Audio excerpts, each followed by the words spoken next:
Hi there, Will here with number 19 edition of the Coach's Corner with George Alston, brought to you by Canine Chronicle TV and Dog Show Tips. So sit back because he's on a tear today. Coach's Corner with Will Alexander and George Alston, brought to you by Pro-Plan and Canine Chronicle.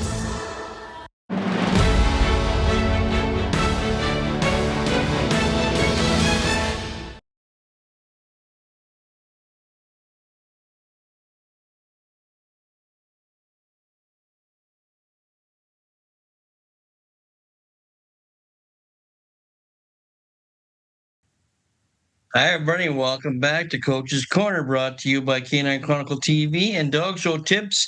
And I think George is ready for a tear today, so sit back and buckle up. Away you go, George. Hey, how you doing there? I'm good. How's the weather up there in Canada? It's starting to get fall-like. The leaves are changing, so...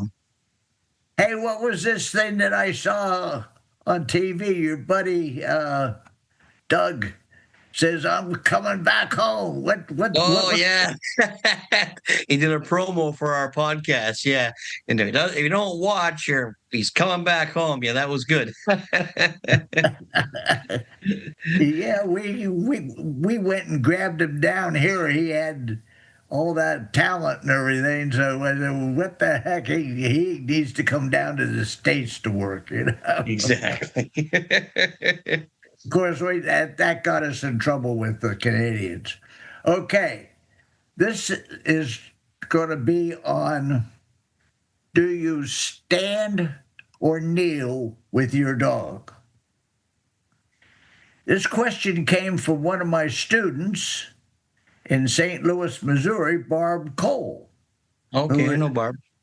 Yeah, and she still teaches out there, and she had this. She didn't know how to answer how. So I went in to do a little bit of history, and I'm going to have to deal only with those breeds that has a lot of entries, because I could go on and on and on smaller breeds and whatever. One breed, I would say it's a multiple breeds, are large breeds like Great Danes, Borzois, Irish Wolfhounds, and that type of thing. In Great Danes, most everybody stood, including old Pop Gilbert, Bill Gilbert, the photographer, handled Lena, and probably one of the greatest Great Dane presenters, Carol Grossman, always stood. But we had one handler up here in the Northeast, and I forget what his name was, but he would deal with his Great Dane. Hope he was a big guy. But then you go into the large breed like a Borzoi. Louis Murr was a great breeder of Borzois and Romanoff Borzois. People don't realize this, but he bred some pretty good dogs. He always knelt with his Borzoi. And what happens there is when somebody does a lot of winning, everybody copies that. Right. And then came along one of the greatest presenters of a giant breed that ever walked this earth. Dick Mean, a Canadian, used to be president of the Canadian Kennel Club, owner-handler. Yeah. In my mind, was one of the greatest presenters of a giant breed that ever walked this earth. For a large man to be as agile as he was, his hands were like music presenting his dog. I studied that man and incorporated a lot of what he did into my showing. The man was great. And he came from Canada. Yeah. Yeah. No, he was a great man. But then we go into a breed like Labrador Retrievers. They used to be very, very, very popular. I believe it was the most popular breed for, 10 years or something like that. Yeah. It's still very popular, but it's decreased a little bit. So, Right. But with those Labradors, you had handlers like Roy Holloway showed for Springfield Farms. He always stood with his Labradors, as did Jack Funk when he was showing his black special. He did a lot of winning with it. He always stood. And then you had Ken Golden, who showed Sam McBlaircourt. He always stood in front and baited him. And I asked him, but usually he would kneel with the Labrador, but he would stand and bait Sam. And I asked him, I was just a kid, I said, how come you went and changed it?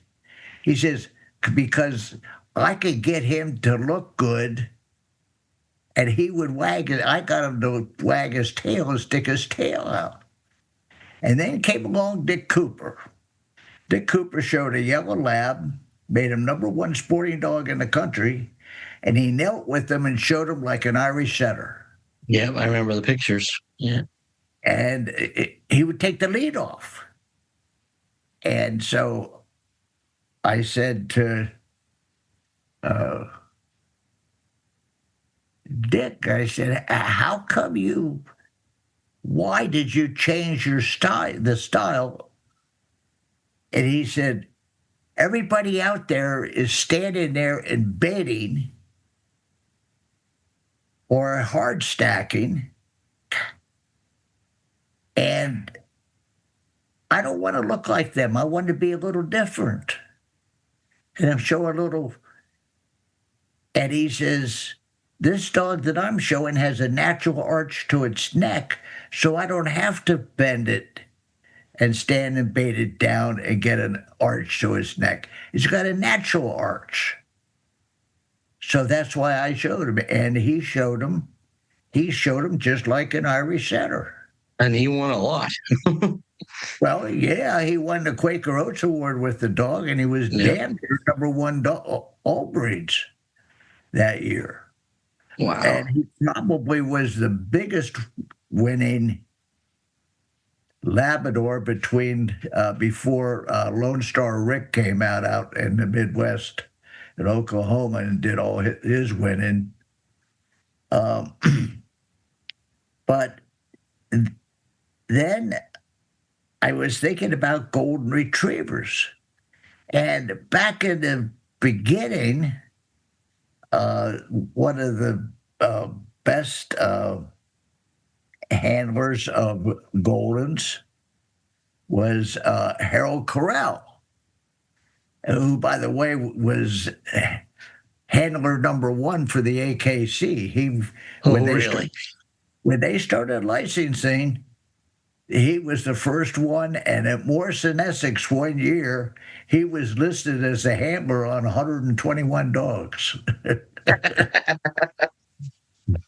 But he had like 14 assistants to work for. I mean, he would use, but he showed golden retrievers like an Irish. And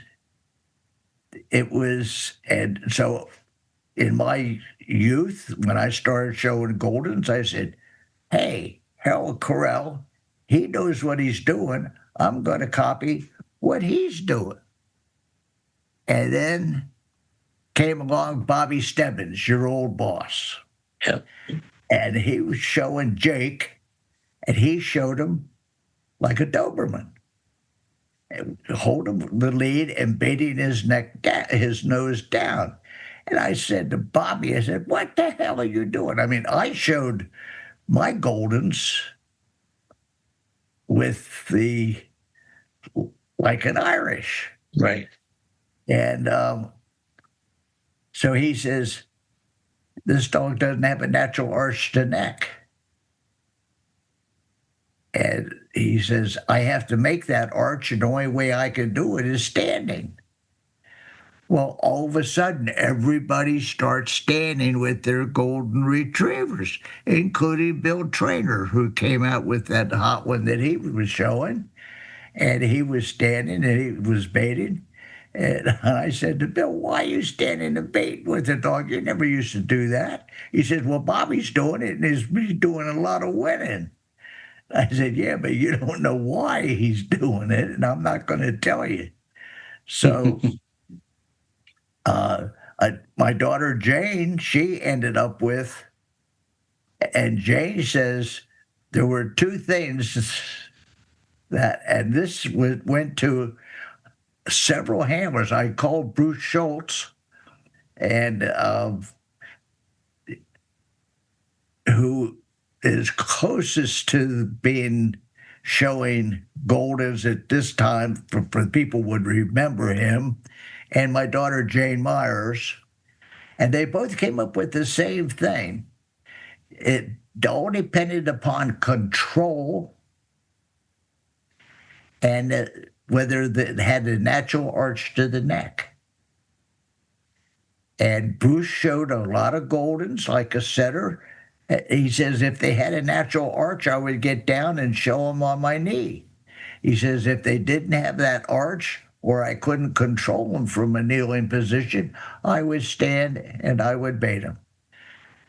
So I think that went into almost everything that, now, we go into other popular breeds, the boxer. And Janie Forsyth would always kneel with her boxer.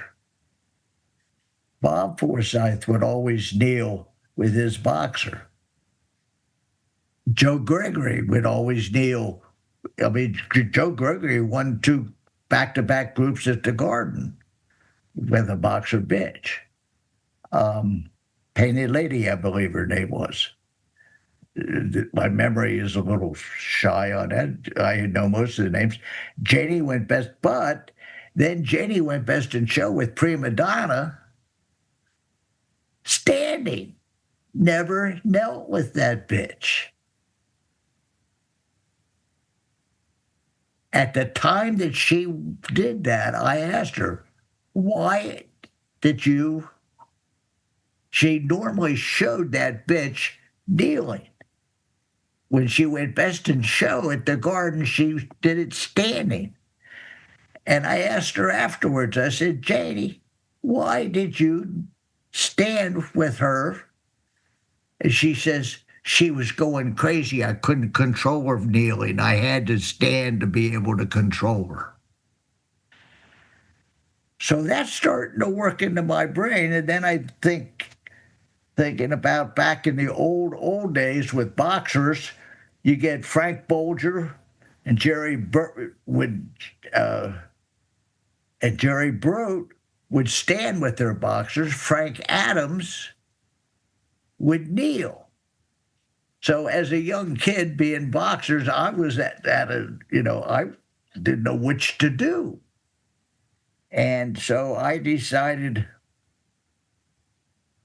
that I would follow Jane Forsyth because she was kicking the ass out of everybody. So I would show way she did. But then came later on, we had a couple handlers, Dick Baum and Chris Baum. And so Dick Baum wasn't here, God rest his soul, because I wasn't he's passed.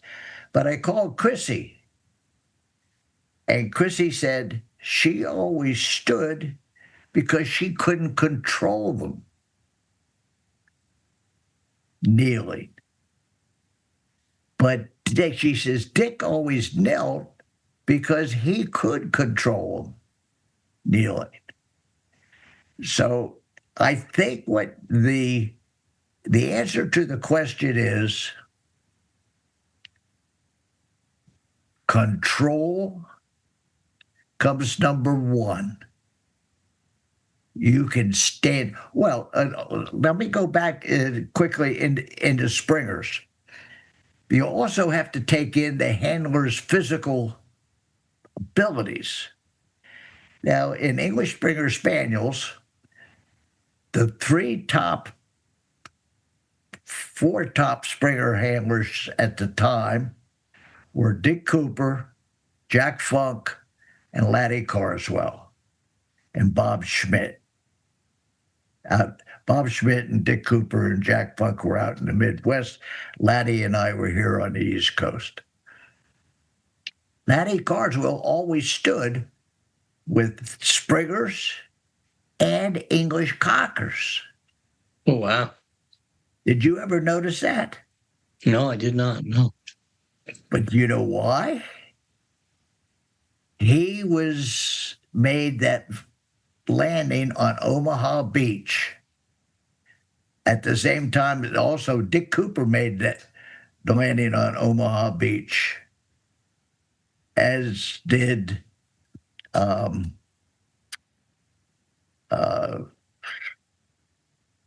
Holloway.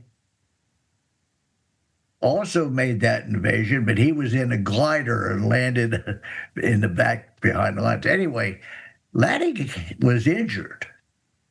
He wasn't shot or anything, but he was injured. He could not get up from a kneeling position quick enough. I don't know whether it was his back or his leg or what it was, but that's why he always showed everything standing.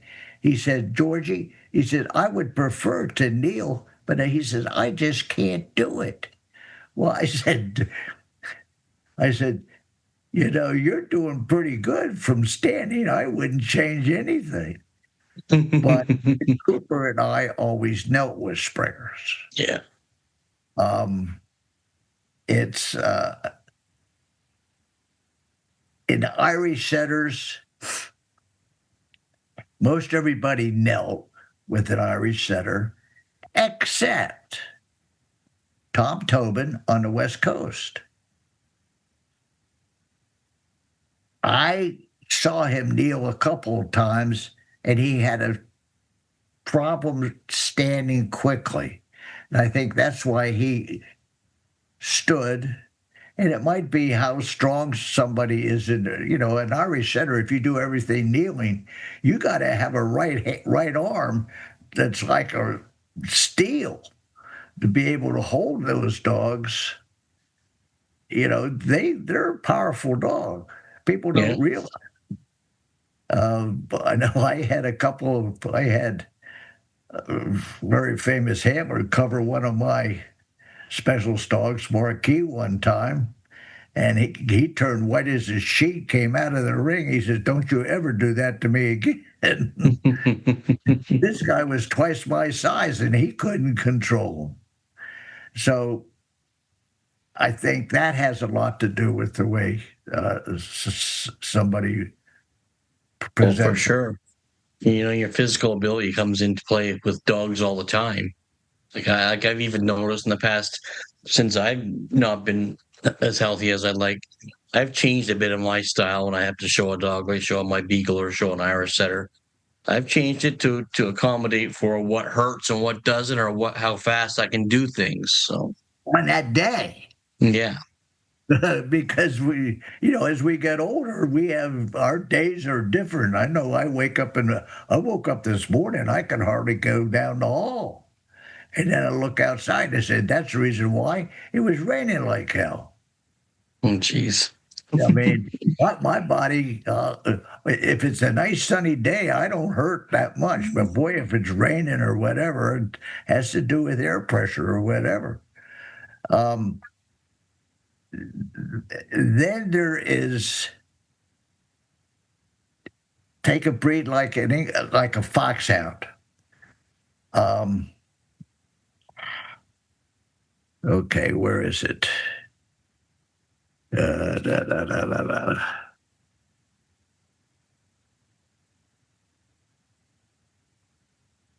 I have it written down here someplace. Houston Clark showed American foxhounds, and most people showed English foxhounds the same way. And Houston always racked his American hounds.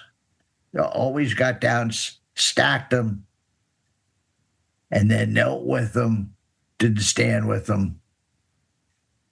And everybody who ever showed English foxhounds always did the same thing. There weren't many English foxhounds, but they looked at the American hounds and they said, okay, that's the way you do a foxhound, da, da, da, da. Well, I got a foxhound, Mr. Stewart's Cheshire Winslow, and I said, I have never shown one of these before. I'm not known for it. I have to do something different. And I have a dog that has the ability. So I took an extra amount of time. It took me 7 months to train him. And I showed him from standing in front and free stacked him. And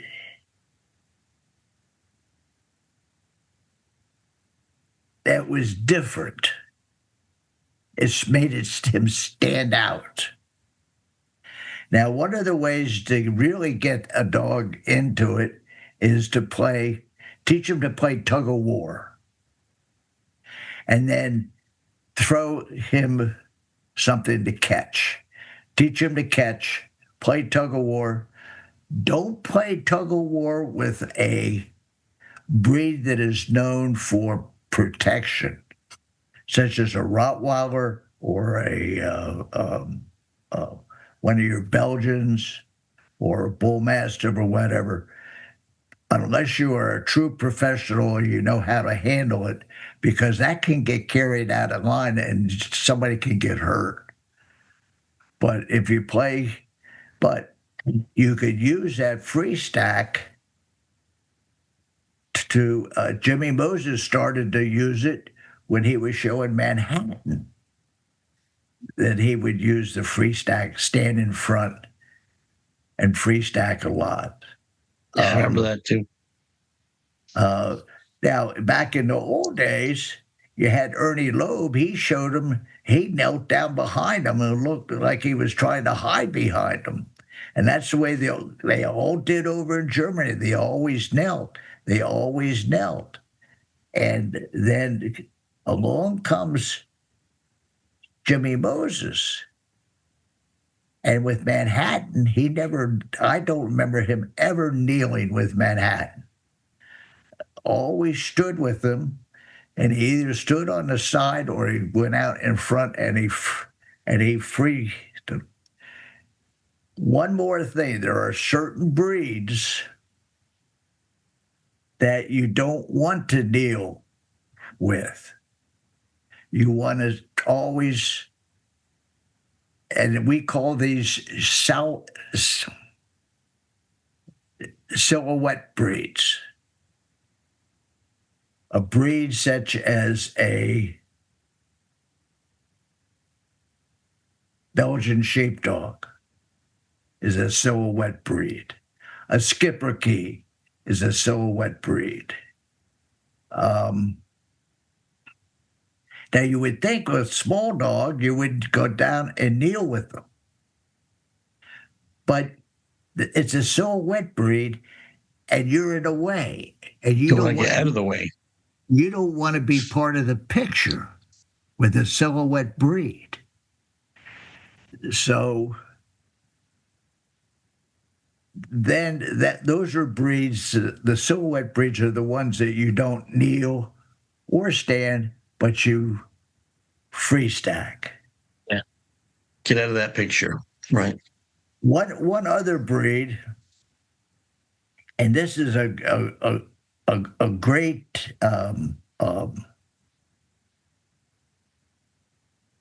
description or reason why Tip Tipton showed a min pin named Little Daddy. He never touched them. Always stood in front and free stacked them. Didn't bait him. He played catch with them. I asked Tip one time, I said, what made you do that? Because everybody up until then was always hand stacking these min pins. And he says, it's a silhouette breed. I don't want to be in the picture. I want to get away from them. Well, he did pretty good. He won over 75 best in shows. Yeah, that's pretty good. So, that's all right. But then you have Joe Waterman came along, and he always knelt with his min pins. Now, he won a lot of best in shows on min pins from a kneeling position. I never got a chance to ask him why, but the min pins that he showed were wild and woolly, and I think he had to do that for control. Maybe, yeah. Joni Huber showed her min pins standing because she found it difficult going up and down. She was a big lady. Her schnauzers, she used to stand with her schnauzers too. So I think the main thing you have to think about, I'm going to cut this down, is the first thing you think about is control. Do you kneel? Do you stand? Or do you free stack? Control has to come first because you have to be consistent. Number two, how is the dog built? And how are you making the best picture from a standing position or a kneeling position? If you have control in both, pick what makes the dog have a better picture, whether it's standing, kneeling, or free stacking. But control has to come first. I think that covers about everything. I could probably, with my notes that I have here, it's I could go over the breeds, like, for instance, Springers. Laddie Carswell and Jack Funk always stood with their Springers, as did Bob Schmidt from the Midwest. And then Dick Cooper and we always knelt. So it was, part of it was because of Jack Funk, and Laddie had a hard time getting down, up and down for some reason. I don't know why Bob Schmidt did, because I think he just copied Jack Funk. One bit of warning, don't do it because somebody else is doing it. Always do what's right for your own dog. You've got to figure that out yourself. Absolutely. Don't copy somebody just because, when you see Will Alexander showing an Irish setter and he's laying on his back looking at his dog, and you don't copy what he's trying to do. No, I wouldn't suggest that either. But don't copy for the sake of copying. Yeah, no, do what's right for your dog. So but you also have to remember, control comes first. It doesn't do any good to do something if you don't have control. Right. You have So the to have, gist of today is control. yeah, control, Yeah. control. And All right. I can see why people have a problem. All right, I think that's it for today. I can't. I thought that was enough for me running off at the mouth on this thing. You talk about control, but no one can control George. So Yeah, ask my wife; she can tell you that. Mary Ann said wishes that she could control, and also, folks, remember, please, dogs are folks. They sure are. Thank you. Well, it was great. Thanks, George. Thanks, George. So the bottom line is control. Well, someone try to control George because you just can't do it. So I hope you like this. If you do, press the like, share, and subscribe, and we'll see you down the road. Don't forget about the podcast. Take care, guys. And this year, with her strong athletic build, her fluid gait, and her confidence in the ring, the Beagle by the name of Miss P became the 9th. The best in show is the Beagle. Congrats, Miss P, on winning the 139th Westminster Best in Show.